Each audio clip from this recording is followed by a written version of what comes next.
So our immediate crisis for the May 1st deadline has kind of come to a close with, I would say fairly positive outcome. There's been a lot of communication between the State Department of Agriculture, Trade and Consumer Protection, processors and farmers. And a huge thank you to all of those entities for having an open dialogue and discussion and being very patient in this process. It's a difficult time of year, and it's been a short time frame that has been given to a lot of these farmers to find a new home for their milk.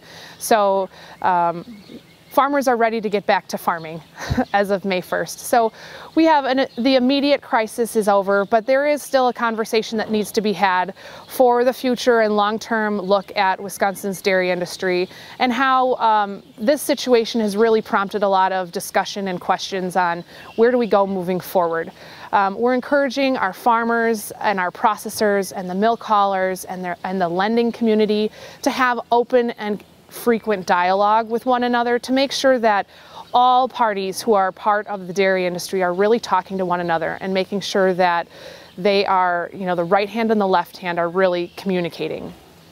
So those entities and some additional stakeholders are going to be looking at some of the conversations that need to happen for the future of, these milk contracts that were given to a lot of the farmers that were negotiated are not long-term contracts. They are potentially several months to 6 months. So we want to make sure that in the next few months we start to have a dialogue about where we go, where these farmers go in the future.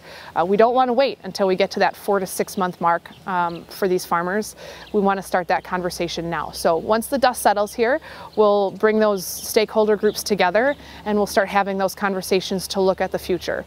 One of the components that needs to be addressed is the importance of trade.